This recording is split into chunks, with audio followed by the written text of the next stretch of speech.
ಮುಂಗಾರು ಮಹಾಮಳೆಗೆ ಮುಳುಗೇಳ್ತಿದೆ ಕರುನಾಡು. ಉತ್ತರ ಕರ್ನಾಟಕದಲ್ಲಿ ಜಲಪ್ರಳಯ, ಊರೂರಿಗೆ ಜಲಕಂಟಕ, ಕೊಚ್ಚಿಕೊಂಡು ಹೋಗ್ತಾ ಇದ್ದಾರೆ ಜನರು. ನಡುಗಡ್ಡೆಯಂತಾದ ಗ್ರಾಮಗಳು, ಎಲ್ಲೆಲ್ಲಿ ಏನೇನು ಅವಾಂತರ, ಎಷ್ಟು ಜಿಲ್ಲೆಗೆ ರೆಡ್ ಅಲರ್ಟ್, ಗುಡ್ಡದ ಭೂತ ಕಾಡ್ತಾ ಇರೋದು ಯಾರನ್ನೆಲ್ಲ, ಇಲ್ಲಿದೆ ನೋಡಿ ಡೀಟೇಲ್ಸ್.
ಒಂದು ಕಡೆ ಗುಡ್ಡ ಕುಸಿತ, ಮತ್ತೊಂದು ಕಡೆ ಮಹಾಪ್ರವಾಹ, ಊರುಗಳೇ ಜಲಾವೃತ. ಮಹಾಮಳೆಗೆ ವಿಲವಿಲ ಒದ್ದಾಡ್ತಿದ್ದಾರೆ ಜನ. ಕೊಚ್ಚಿಕೊಂಡು ಹೋಗಿ ಪ್ರಾಣ ಬಿಟ್ಟ ರೈತರು. ವಾಹನ ಸಂಚಾರಕ್ಕೂ ಅಡಚಣೆ, ಮನೆಗಳಿಗೆ ನೀರು ನುಗ್ಗಿ ಅವಾಂತರ. ಮುಂಗಾರಿನಿಂದ ಮಹಾಪ್ರವಾಹವೇ ಸೃಷ್ಟಿಯಾಗಿಬಿಟ್ಟಿದೆ.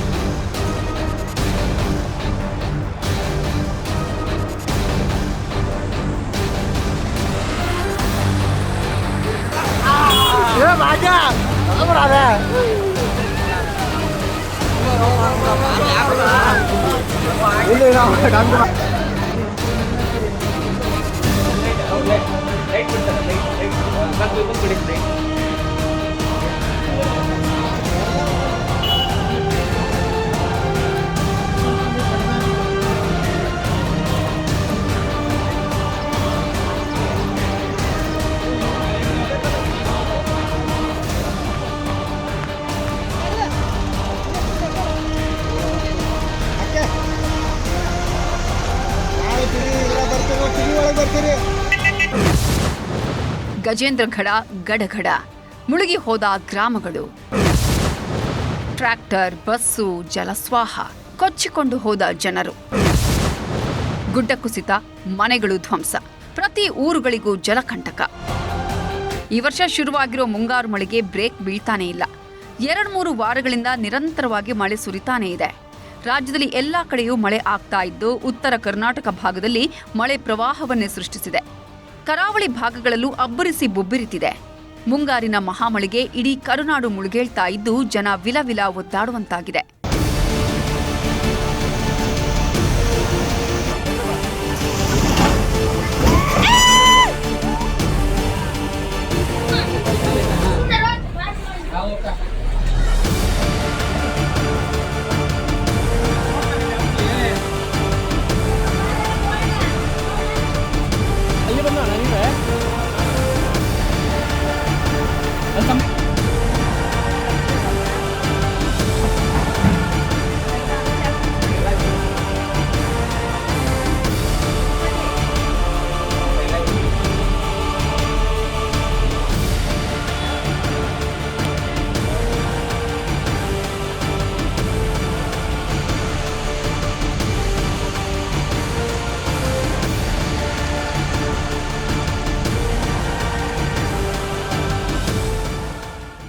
ಮುಂಗಾರು ಶುರುವಾಗೋ ಮುನ್ನವೇ ಉಗ್ರ ರೂಪ ತೋರಿಸಿದ್ದ ಮಳೆ ಈಗ ಮತ್ತೆ ರಣಾರ್ಭಟ ಶುರು ಮಾಡಿದೆ. 3 ದಿನಗಳಿಂದ ನಿರಂತರವಾಗಿ ಸುರಿತಾ ಇರೋ ಮಳೆ ಉತ್ತರ ಕರ್ನಾಟಕದ ಭಾಗಗಳಲ್ಲಿ ಪ್ರವಾಹವನ್ನೇ ಸೃಷ್ಟಿ ಮಾಡಿದೆ. ಕೆಲವು ಕಡೆ ಊರುಗಳೇ ಮುಳುಗಿ ಹೋಗಿದ್ದು ಜನ ಪರದಾಡುವಂತಾಗಿದೆ. ಒಂದು ಕಡೆ ಮಳೆ ಪ್ರಳಯವನ್ನೇ ಸೃಷ್ಟಿ ಮಾಡಿದೆ. ಮತ್ತೊಂದು ಕಡೆ ಮುಂದಿನ ದಿನಗಳಿಗೂ ಮಳೆಯ ವಾರ್ನಿಂಗ್ ಸಿಕ್ಕಿದೆ. ಇದರಿಂದ ಜನರು ಆತಂಕ ಪಡುವಂತೆ ಆಗಿದೆ. ಮುಂಗಾರು ಮಳೆ ರೈತರ ಮುಖದಲ್ಲಿ ಸಂತಸ ಮೂಡಿಸೋ ಬದಲು ಆತಂಕ ಸೃಷ್ಟಿಸಿದೆ. ಬೆಳೆಗಳನ್ನು ನಾಶ ಮಾಡ್ತಿದೆ. ಈ ಮಳೆ ಕೇವಲ ಹಾನಿ ಮಾಡೋದು ಮಾತ್ರವಲ್ಲದೆ ಜನರನ್ನೇ ಬಲಿ ಪಡೆದುಕೊಳ್ತಿದೆ. ಉತ್ತರ ಕರ್ನಾಟಕ ಭಾಗದಲ್ಲಿ ಜನ ನೀರಲ್ಲಿ ಕೊಚ್ಚಿಕೊಂಡು ಹೋಗಿ ಪ್ರಾಣ ಬಿಡ್ತಿದ್ದಾರೆ. ಎಲ್ಲ ಕಾಲುವೆಗಳು ಉಕ್ಕಿ ಹರಿತಾ ಇದ್ದು ಸಂಚಾರವೇ ಸಾಧ್ಯವಾಗದಂತೆ ಮಾಡಿಬಿಟ್ಟಿದೆ.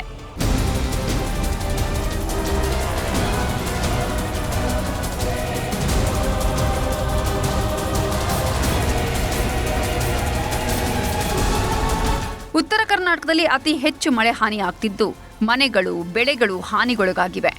ಈ ಭಾಗದಲ್ಲಿ ದಿನಕ್ಕೊಂದು ಅವಾಂತರಗಳು ಆಗ್ತಾ ಇದ್ದು ಜನರು ಮನೆಗಳಿಂದ ಆಚೆ ಬರೋದಕ್ಕೂ ಭಯಪಡುವಂತಾಗಿದೆ.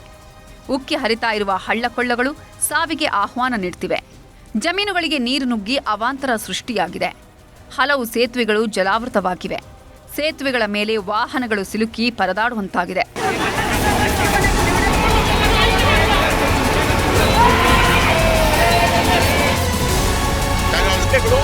ರಸ್ತೆ ಮೇಲೆ ಉಳಿದಿರುವಂತಹ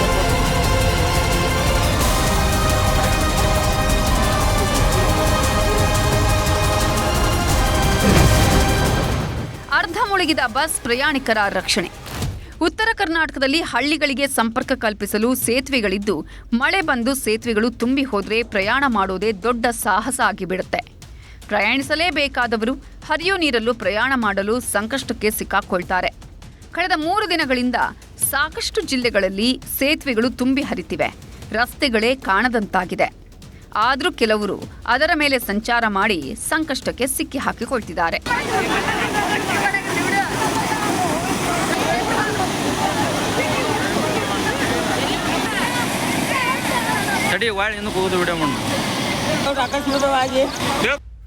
ಈ ದೃಶ್ಯವನ್ನೊಮ್ಮೆ ನೋಡಿ. ಇಲ್ಲಿ ಮುಳುಗಿ ಹೋದ ಸೇತುವೆ ಮೇಲೆ ಸಂಚಾರ ಸಾಹಸ ಮಾಡಿದ ಬಸ್ ಪರಿಸ್ಥಿತಿ ಏನಾಗಿದೆ ಅಂತ. ಸೇತುವೆ ಮೇಲೆ 4-5 ಅಡಿಗಳಷ್ಟು ನೀರು ಹರಿತಿದ್ದು ಅದರಲ್ಲೂ ಪ್ರಯಾಣ ಬೆಳೆಸಿದ ಬಸ್ ಅರ್ಧಕ್ಕೆ ಬಂದು ಅಲ್ಲೇ ಸಿಕ್ಕಾಕೊಂಡಿದೆ. ಅದರಲ್ಲಿದ್ದ ಪ್ರಯಾಣಿಕರು ಆಚೆ ಬರಲೂ ಆಗದೆ ಒಳಗೆ ಸಿಲುಕಿ ಪರದಾಡಿದ್ದಾರೆ. ನಂತರ ಟ್ರ್ಯಾಕ್ಟರ್ ಮೂಲಕ ಎಲ್ಲರನ್ನ ರಕ್ಷಣೆ ಮಾಡಿ ಆ ಬಸ್ಸನ್ನು ಟ್ರ್ಯಾಕ್ಟರ್ಗೆ ಕಟ್ಟಿ ಎಳ್ಕೊಂಡು ಹೋಗಲಾಗಿದೆ. ಈ ಘಟನೆ ಬಾಗಲಕೋಟೆಯ ಹುನಗುಂದದಲ್ಲಿ ನಡೆದಿದ್ದು ವಿಡಿಯೋ ವೈರಲ್ ಆಗ್ತಿದೆ. ಸದ್ಯ ಈ ಭಾಗದಲ್ಲಿ ಮಕ್ಕಳು ಓಡಾಡೋದೇ ಕಷ್ಟ ಆಗಿದ್ದು ಶಾಲೆಗಳಿಗೆ ಹೋಗೋದಿಕ್ಕೆ ಮಕ್ಕಳು ಜೀವವನ್ನೇ ಪಣಕ್ಕಿಡಬೇಕಾಗಿದೆ. ಈ ದೃಶ್ಯ ನೋಡಿ. ಒಂದು ಹಳ್ಳದಲ್ಲಿ ನೀರು ಭಾರೀ ಪ್ರಮಾಣದಲ್ಲಿ ಹರಿತಿದ್ದು ಕಾರು ಸಹ ಮುಂದಕ್ಕೆ ಹೋಗೋದಿಕ್ಕೂ ಆಗದೆ ನಿಂತುಬಿಟ್ಟಿದೆ. ಹಿಂದೆ ಬಂದ ಸಾರಿಗೆ ಬಸ್ ಜನ ಮತ್ತು ಸ್ಕೂಲ್ ಮಕ್ಕಳನ್ನ ಅಲ್ಲಿಯೇ ಬಿಟ್ಟು ವಾಪಸ್ ಹೊರಟು ಬಿಟ್ಟಿದೆ.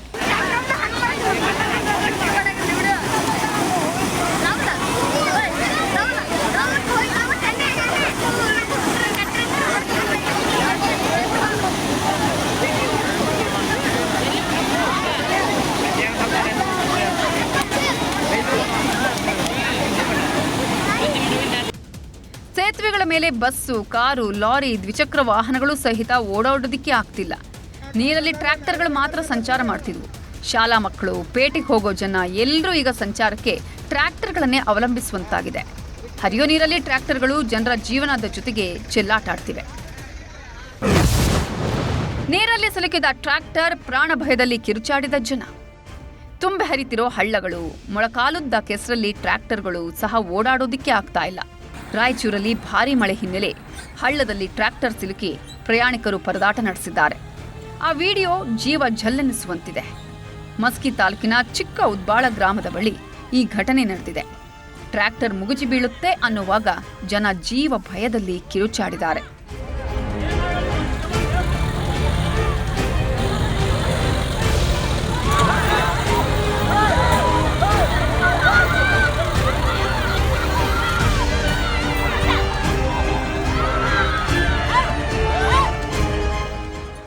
ನೀವು ನೋಡಬಹುದು ಆ ವಿಡಿಯೋ ಎಷ್ಟೊಂದು ಭಯಾನಕವಾಗಿದೆ ಅಂತ.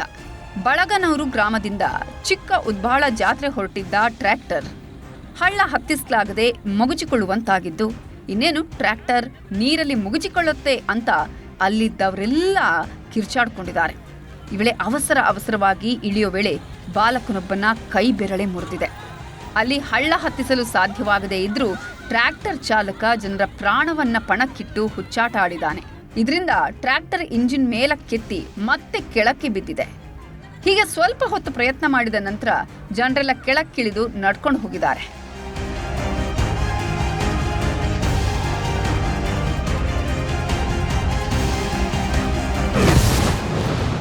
ಶೆಡ್ಗಳಿಗೆ ನುಗ್ಗಿದ ನೀರು, ಹೆಗಲ ಮೇಲೆ ಹೊತ್ತು ವೃದ್ಧೆಯ ರಕ್ಷಣೆ.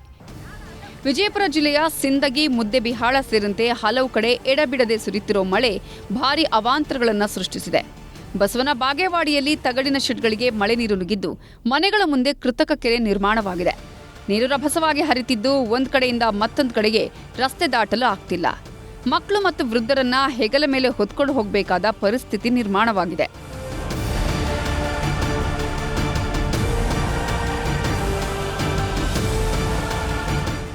ಇಲ್ಲಿ ನೋಡಿ, ಬಸವನ ಬಾಗೇವಾಡಿಯಲ್ಲಿ ಪರಿಸ್ಥಿತಿ ಹೇಗಾಗಿದೆ.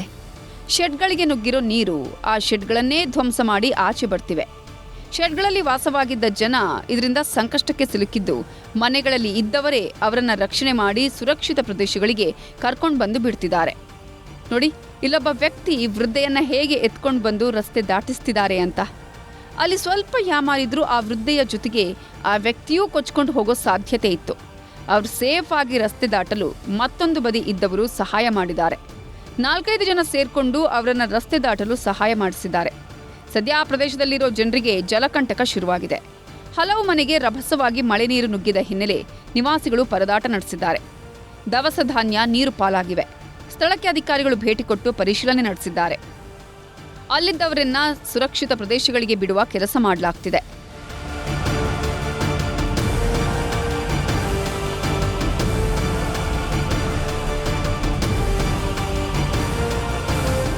ಗದಗ ಜಿಲ್ಲೆಯ ಲಕ್ಷ್ಮೇಶ್ವರ ತಾಲೂಕಿನ ಮಾಡಳ್ಳಿ ಗ್ರಾಮದಲ್ಲಿ ಸೇತುವೆ ಕೊಚ್ಚಿ ಹೋಗಿದೆ. ಮಾಡಳ್ಳಿ ಹಾಗೂ ಗುಂಜಳ ಗ್ರಾಮಕ್ಕೆ ಸಂಪರ್ಕವೇ ಕಟ್ಟಾಗಿದೆ. ಇಲ್ಲಿಂದ ಹುಬ್ಳಿಗೂ ಸಂಪರ್ಕ ಕಲ್ಪಿಸಲಾಗುತ್ತೆ. ಹುಬ್ಬಳ್ಳಿಯಲ್ಲಿ ವ್ಯಾಸಂಗ ಮಾಡುತ್ತಿದ್ದ ಶಾಲಾ ಮಕ್ಕಳು, ವ್ಯಾಪಾರ ವಹಿವಾಟು ನಡೆಸ್ತಾ ಇದ್ದ ರೈತರು ಪರದಾಡುವಂತಾಗಿದೆ. ಗಜೇಂದ್ರ ಘಡಗಡ ರಸ್ತೆಯಲ್ಲಿ ಹರಿದ ಪ್ರವಾಹ. ಗದಗ ಜಿಲ್ಲೆಯ ಗಜೇಂದ್ರಗಡದಲ್ಲಿ ಭಾರೀ ಪ್ರವಾಹ ಉಂಟಾಗಿದೆ. ಊರುಗಳೇ ಮುಳುಗು ಹೋಗುವಂತೆ ನೀರು ಹರಿತಿದೆ. ರಸ್ತೆಗಳೇ ಕಾಣದಂತೆ ಭೀಕರವಾಗಿ ನೀರು ಹರಿತಾ ಇದ್ದು ಮನೆಗಳ ಮುಂದೆ ನೀರು ಹರಿತಾ ಇರೋದನ್ನ ಕಂಡು ಜನ ಭಯಭೀತರಾಗಿದ್ದಾರೆ. ನೀವು ದೃಶ್ಯಗಳಲ್ಲಿ ನೋಡಬಹುದು ಎಷ್ಟೊಂದು ಭೀಕರವಾಗಿ ನೀರು ಹರಿತಿದೆ ಅಂತ. ಎಲ್ಲ ಕಡೆಯೂ ಬರೀ ನೀರೇ ತುಂಬಿಕೊಂಡಿದೆ. ಜನ ಮನೆಗಳಿಂದ ಆಚೆ ಬರೋದಿಕ್ಕೂ ಆಗ್ತಿಲ್ಲ.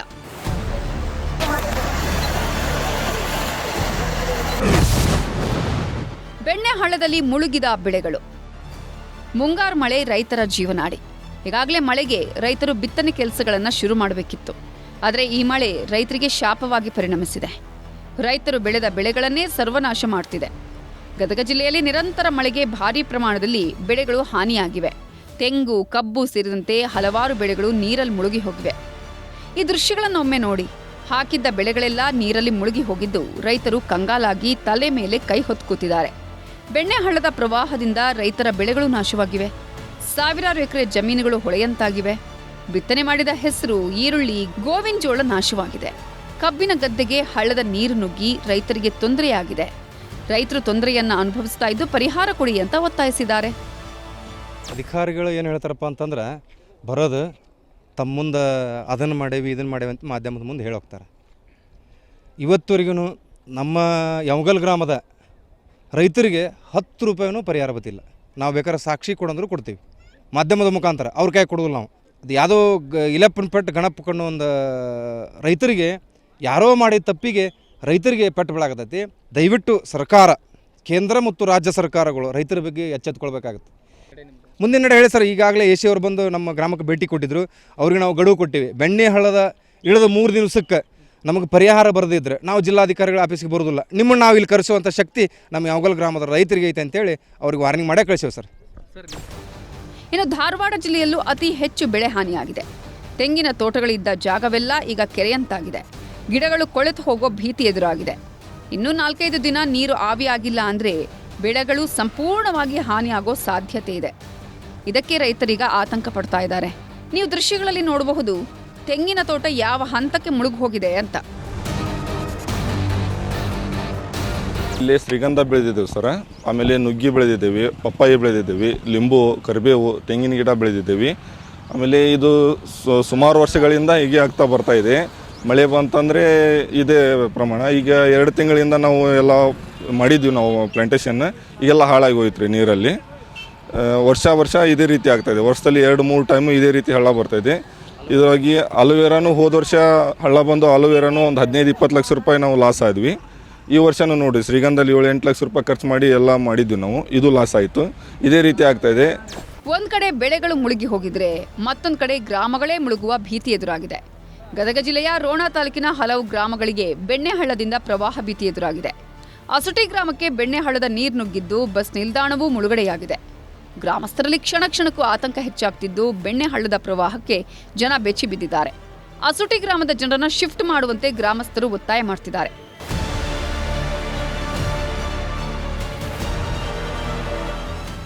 ಇನ್ನು ಪ್ರತಿ ವರ್ಷವೂ ಬೆಣ್ಣೆಹಳ್ಳ ಜನರಿಗೆ ಭಾರಿ ತೊಂದರೆ ಉಂಟು ಮಾಡ್ತಿದ್ದು ಈ ವರ್ಷವೂ ನಿರಂತರ ಮಳೆಯಿಂದ ಗದಗ ಜಿಲ್ಲೆ ರೋಣ ತಾಲೂಕಿನ ಬೆಣ್ಣೆಹಳ್ಳದ ಸೇತುವೆ ಜಲಾವೃತವಾಗಿದೆ. ಇದರಿಂದ ಕೊಣ್ಣೂರ, ಮಣಸಗಿ, ಹೊಳೆಆಲೂರು ಗ್ರಾಮಗಳ ಸಂಪರ್ಕ ಕಟ್ಟಾಗಿದೆ. ಮತ್ತೊಂದು ಕಡೆ ರೈತರು ಬೆಳೆದ ಹೆಸರು, ಹತ್ತಿ, ಗೋವಿನಜೋಳ, ಈರುಳ್ಳಿ ಸೇರಿದಂತೆ ಹಲವು ಬೆಳೆಗಳು ಮುಳುಗಡೆಯಾಗಿವೆ. ಮುಂಜಾಗ್ರತೆಯಿಂದ ಬೆಣ್ಣೆಹಳ್ಳದ ಪ್ರದೇಶದ ಸುತ್ತಮುತ್ತಲಿನ ಗ್ರಾಮಗಳಿಗೆ ಜಿಲ್ಲಾಡಳಿತ ಹೈ ಅಲರ್ಟ್ ಘೋಷಿಸಿದೆ. ಸದ್ಯ ಧಾರವಾಡ ಜಿಲ್ಲೆಯ ಹುಬ್ಬಳ್ಳಿ ಹಾಗೂ ನವಲಗುಂದ ತಾಲೂಕಿನ ಗ್ರಾಮಗಳಿಗೆ ಸಚಿವ ಸಂತೋಷ್ ಲಾಡ್ ಭೇಟಿ ಕೊಟ್ಟರು. ಬೆಣ್ಣೆಹಳ್ಳ ಹಾಗೂ ತುಪ್ಪರಿ ಹಳ್ಳದ ಹಾನಿಯನ್ನ ವೀಕ್ಷಣೆ ಮಾಡಿದ್ದಾರೆ. ಹೆಬಸೂರು ಗ್ರಾಮಕ್ಕೆ ಭೇಟಿ ಕೊಟ್ಟು ಮಾಹಿತಿ ಪಡೆದ ಲಾರ್ಡ್ ಹಾನಿಯಾದ ಬಗ್ಗೆ ಅಧಿಕಾರಿಗಳು ಹಾಗೂ ಗ್ರಾಮಸ್ಥರಿಂದ ಮಾಹಿತಿ ಪಡೆದುಕೊಂಡರು. ಮಳೆ ಹಾನಿ ವೀಕ್ಷಣೆಗೆ ಬೈಕ್ ಓಡಿಸಿಕೊಂಡು ಬಂದ ಲಾರ್ಡ್ ಎಲ್ಲಾ ಗ್ರಾಮಗಳಿಗೂ ಭೇಟಿ ಕೊಟ್ಟು ಸಮಸ್ಯೆಯನ್ನ ಆಲಿಸಿದರು. ಪರಿಶೀಲನೆ ಬಳಿಕ ಮಾಧ್ಯಮಗಳಿಗೆ ಹೇಳಿಕೆ ನೀಡಿದ ಲಾರ್ಡ್, ನವಲಗುಂದ ಭಾಗದಲ್ಲಿ 7ರಿಂದ 8 ಜಾಗದಲ್ಲಿ ನಾನು ಪರಿಶೀಲನೆ ಮಾಡಿದ್ದೇನೆ. ಬಹಳ ವರ್ಷಗಳಿಂದ ನವಲಗುಂದ ಭಾಗದಲ್ಲಿ ತೊಂದರೆಯಾಗ್ತಾನೇ ಇದೆ. ಈಗಾಗಲೇ ಸರ್ಕಾರ 1600 ಕೋಟಿಯ ಯೋಜನೆ ಮಾಡಿದೆ. ಶಾಶ್ವತ ಪ್ರವಾಹ ನಿಯಂತ್ರಣಕ್ಕೆ ಯೋಜನೆಯನ್ನ ಮಾಡಲಾಗಿದೆ. ಈಗ ಅದು DPR ಹಂತದಲ್ಲಿದ್ದು 140 ಕಿಲೋಮೀಟರ್ ಉದ್ದ, 30 ಮೀಟರ್ ಅಗಲ ಬೆಣ್ಣೆಹಳ್ಳ ಯೋಜನೆ ಇದೆ. ಸಿಎಂ ಮೇಲೆ ಒತ್ತಡ ಹಾಕಿ ಅನುದಾನ ತಂದಿದ್ದಾರೆ ಅಂತ ಸಚಿವರು ಹೇಳಿದರು. ಕಂಪ್ಲೀಟ್ ನವಲಗುಂದ ಮತಕ್ಷೇತ್ರದಲ್ಲಿ ಇರತಕ್ಕಂಥ ಬೆಣ್ಣೆಹಳ್ಳ ಏನಿದೆ 140 ಕಿಲೋಮೀಟರ್ ಅಷ್ಟು ಸುಮಾರು 200 ಕೋಟಿ ವೆಚ್ಚದಲ್ಲಾಗಿದೆ. 60 ಕೋಟಿಗೆ ತುಪ್ಪರಿ ಹಳ್ಳ ಕೂಡ ತೊಗೊಂಡಿದ್ದಾರೆ. ಸೊ ಸುಮಾರು ಜನವರಿಯಲ್ಲಿ ನೆಕ್ಸ್ಟ್ ಇಯರ್ ಜನವರಿಯಲ್ಲಿ ಇವೆರಡೂ ಕೆಲಸ ಪ್ರಾರಂಭ ಆದರೆ ಬಹುತೇಕ ಮುಂದೆ ಬರ್ತಕ್ಕಂಥ ಮಳೆಗಾಲದಲ್ಲಿ ನಮಗೆ ನವಲಗುಂದಿಗೆ ಈ ಥರ ಸಮಸ್ಯೆ ಆಗಲಿಕ್ಕಿಲ್ಲ ಅಂತ ನನ್ನ ವೈಯಕ್ತಿಕ ಅಭಿಪ್ರಾಯ ಅಂತ ಈ ಸಂದರ್ಭಕ್ಕೆ ಹೇಳಿಕೆ ಬಯಸ್ತೀನಿ. ಸದ್ಯ ಉತ್ತರ ಕರ್ನಾಟಕ ಭಾಗದಲ್ಲಿ ಮಳೆ ಗ್ರಾಮಗಳನ್ನೇ ಮುಳುಗಿ ತೇಲಿಸುತ್ತಿದ್ದು ಜನರು ವಿಲವಿಲ ಅಂತ ಒದ್ದಾಡುವಂತಾಗಿದೆ. ಇದರ ನಡುವೆ ಇನ್ನೂ 5 ದಿನಗಳ ಕಾಲ ಮಳೆ ಮುನ್ಸೂಚನೆ ಸಿಕ್ಕಿದ್ದು ರೆಡ್ ಅಲರ್ಟ್ ಘೋಷಣೆ ಮಾಡಲಾಗಿದೆ. ಹಾಗಾಗಿ ಮುಂದಿನ ದಿನಗಳಲ್ಲಿ ಮಳೆಯನ್ನ ನೆನೆದು ಜನ ಈಗಲೇ ಭಯ ಪಡುವಂತಾಗಿದೆ.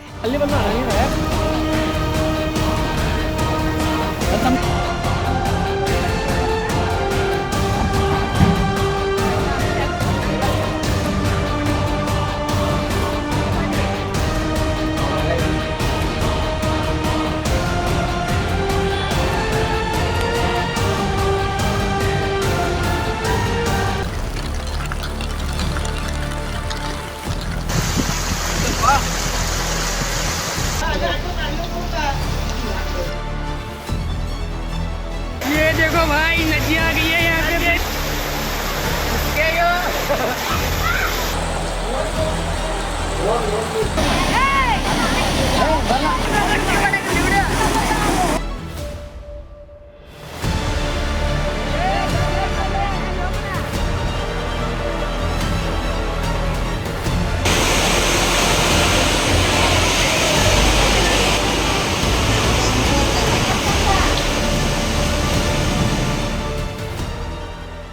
ರಾಜ್ಯದಲ್ಲಿ ಮಳೆನೂ ನಿಲ್ತಿಲ್ಲ, ಅವಾಂತರಗಳು ಕಡಿಮೆಯಾಗ್ತಿಲ್ಲ.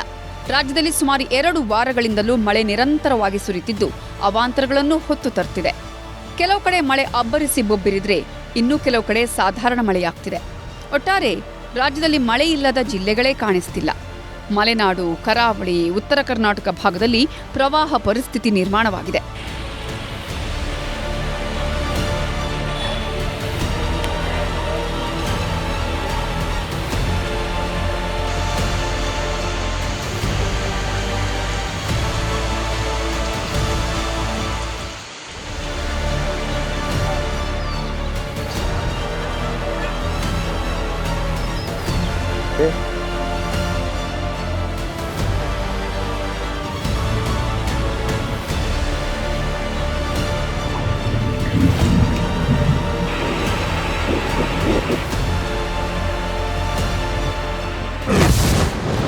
ಉತ್ತರ ಕನ್ನಡ ಜಿಲ್ಲೆಯಲ್ಲಿ ಗುಡ್ಡದ ಭೂತದ ಆತಂಕ. ಮಣ್ಣಿನ ಜೊತೆಗೆ ಬಂಡೆಗಳು ಕುಸಿತ, ಸಂಚಾರ ಬಂದ್, ಭಯದಲ್ಲಿ ಜನ. ಇನ್ನು 5 ದಿನ ನಿರಂತರ ಮಳೆ, ಹವಾಮಾನ ಇಲಾಖೆ ವಾರ್ನಿಂಗ್. ಉತ್ತರ ಕನ್ನಡ ಜಿಲ್ಲೆಯಲ್ಲಿ ಮಳೆಯ ಭಯಕ್ಕಿಂತ ಗುಡ್ಡ ಕುಸಿತದ ಭಯವೇ ಜೋರಾಗಿದೆ. ಈಗ ಎಲ್ಲೆಂದರಲ್ಲಿ ಗುಡ್ಡ ಕುಸಿತವಾಗ್ತಿದೆ. ಜನ ಭಯದಲ್ಲೇ ಜೀವನ ದುಡ್ತಿದ್ದಾರೆ. ಉತ್ತರ ಕನ್ನಡ ಜಿಲ್ಲೆ ಇತ್ತೀಚಿನ ವರ್ಷದ ಮಳೆಗಾಲದಲ್ಲಿ ಗುಡ್ಡ ಕುಸಿತಕ್ಕೆ ತತ್ತರಿಸಿ ಹೋಗಿದೆ. ಕಳೆದ ವರ್ಷ ಶಿರೂರು ಗುಡ್ಡ ಕುಸಿತ ಘಟನೆ ಇನ್ನೂ ಕೂಡ ಕಣ್ಮುಂದೆ ಇದೆ. ಈಗ ಮತ್ತೆ ಗುಡ್ಡ ಕುಸಿತ ಶುರುವಾಗಿದೆ. ಅತ್ಯಧಿಕವಾಗಿ ರಾಷ್ಟ್ರೀಯ ಹೆದ್ದಾರಿಯ ಅಂಚಿನಲ್ಲಿಯೇ ಗುಡ್ಡ ಕುಸಿತವಾಗ್ತಾ ಇದ್ದು ಜನ ಹೈರಾಣಾಗಿದ್ದಾರೆ.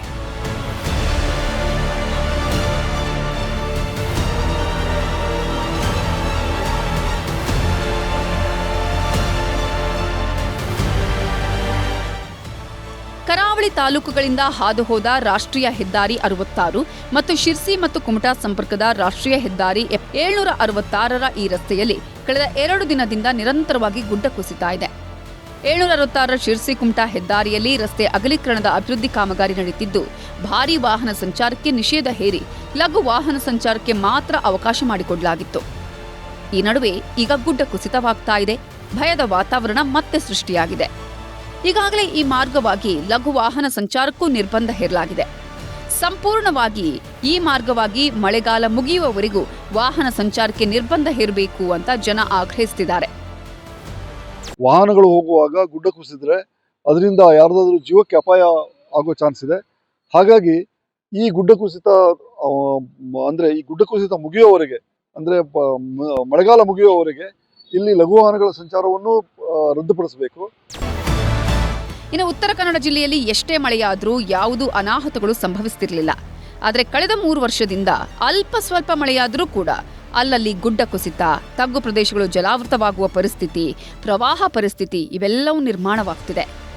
ಈ ನಡುವೆ ಗುಡ್ಡ ಕುಸಿತ ಘಟನೆಗಳು ನಿರಂತರವಾಗಿ ಸಂಭವಿಸುತ್ತಿದ್ದು ಜನ ಓಡಾಡೋದೇ ಕಷ್ಟವಾಗ್ತಿದೆ. ಈಗ ಶಿರ್ಸಿ ಮತ್ತು ಕಾರವಾರ ಭಾಗದಲ್ಲಿ ನಿರಂತರವಾಗಿ ಗುಡ್ಡ ಕುಸಿತ ಘಟನೆಗಳು ನಡೀತಿದ್ದು ಜನ ರೋಸಿ ಹೋಗಿದ್ದಾರೆ. ಉತ್ತರ ಕನ್ನಡ ಮಾತ್ರ ಅಲ್ಲ, ಚಿಕ್ಕಮಗಳೂರಲ್ಲೂ ಭಾರೀ ಮಳೆಗೆ ಗುಡ್ಡ ಕುಸಿತ ಉಂಟಾಗ್ತಿದೆ. ಬಾಬಾ ಬುಡನ್ಗಿರಿಗೆ ತೆರಳುವ ಮಾರ್ಗದಲ್ಲಿ ಈಗ ಗುಡ್ಡ ಕುಸಿತ ಉಂಟಾಗಿದ್ದು ಕವಿಕಲ್ ಗಂಡಿ ಬಳಿ ರಸ್ತೆಯಲ್ಲಿಯೇ ಮಣ್ಣು ಬಂಡೆ ಕುಸಿದು ಬೀಳ್ತಿವೆ. ನಿತ್ಯ ಈ ಭಾಗದಲ್ಲಿ ಸಾವಿರಾರು ಸಂಖ್ಯೆಯಲ್ಲಿ ವಾಹನಗಳು ಸಂಚರಿಸುತ್ತಿವೆ. ಗುಡ್ಡ ಕುಸಿತದಿಂದ ಸವಾರರಲ್ಲಿ ಆತಂಕ ಮನೆ ಮಾಡಿದೆ.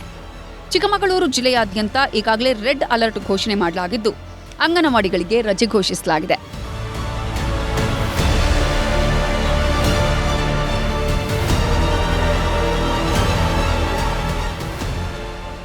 ಮಳೆ ನಿಂತರೂ ಮಳೆ ಹನಿ ನಿಲ್ಲೋದಿಲ್ಲ ಅನ್ನೋ ಹಾಗೆ ಈಗ ಕರಾವಳಿಯಲ್ಲಿ ಮಳೆ ನಿಂತರೂ ಮಳೆ ಹಾನಿ ಮಾತ್ರ ನಿಂತಿಲ್ಲ.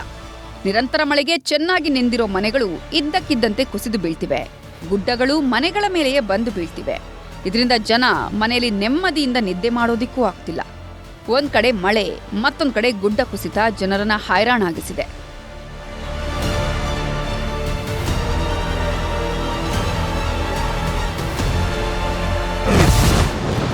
ಮುಂದಿನ 5 ದಿನವೂ ಮಳೆ, 10 ಜಿಲ್ಲೆಗಳಿಗೆ ರೆಡ್ ಅಲರ್ಟ್. ಸದ್ಯ ಮುಂಗಾರು ಮಳೆ ಬ್ರೇಕ್ ಇಲ್ಲದೆ ಮುನ್ನುಗ್ತಿದೆ. ಮಳೆಯ ಸ್ಪೀಡ್ ಸಹ ಜಾಸ್ತಿ ಆಗ್ತಿದೆ. ಸೆಪ್ಟೆಂಬರ್ ಅಕ್ಟೋಬರ್ ಅಲ್ಲಿ ಸುರಿಯುವ ಮಳೆಯೆಲ್ಲ ಈಗಲೇ ಸುರಿತಿದ್ದು ಎಲ್ಲವನ್ನ ಧ್ವಂಸ ಮಾಡ್ತಿದೆ. ಸ್ವಲ್ಪ ದಿನ ಮಳೆ ಬಿಡು ಕೊಟ್ರೆ ಸುಧಾರಿಸಿಕೊಳ್ಳಬಹುದು ಅಂತ ಜನ ಕಾಯ್ತಿದ್ರೆ ಮಳೆ ಮಾತ್ರ ನಿಲ್ತಾನೇ ಇಲ್ಲ. ಮುಂದಿನ 5 ದಿನವೂ ಭಾರೀ ಮಳೆ ಇರಲಿದೆ ಅಂತ ಹವಾಮಾನ ಇಲಾಖೆ ವಾರ್ನಿಂಗ್ ಕೊಟ್ಟಿದೆ. ಮುಂದಿನ 5 ದಿನಗಳವರೆಗೆ ಭಾರೀ ಮಳೆಯಾಗಲಿದ್ದು ಉತ್ತರ ಕನ್ನಡ, ಶಿವಮೊಗ್ಗ, ಉಡುಪಿ, ಕೊಡಗು, ಚಿಕ್ಕಮಗಳೂರು, ದಕ್ಷಿಣ ಕನ್ನಡ ಜಿಲ್ಲೆಗಳಿಗೆ ರೆಡ್ ಅಲರ್ಟ್ ಕೊಡಲಾಗಿದ್ದು ಬೆಳಗಾವಿ, ಧಾರವಾಡ, ಹಾವೇರಿ, ಹಾಸನ ಜಿಲ್ಲೆಗಳಿಗೆ ಆರೆಂಜ್ ಅಲರ್ಟ್ ಘೋಷಣೆ ಮಾಡಲಾಗಿದೆ. ಉಳಿದ ಜಿಲ್ಲೆಗಳಲ್ಲೂ ಸಾಧಾರಣ ಮಳೆ ಇರಲಿದ್ದು ಇನ್ನೂ 1 ವಾರ ಜನ ಮಳೆ ಸಮಸ್ಯೆಗಳನ್ನು ಅನುಭವಿಸಬೇಕು ಅಂತ ಹವಾಮಾನ ಇಲಾಖೆ ತಿಳಿಸಿದೆ.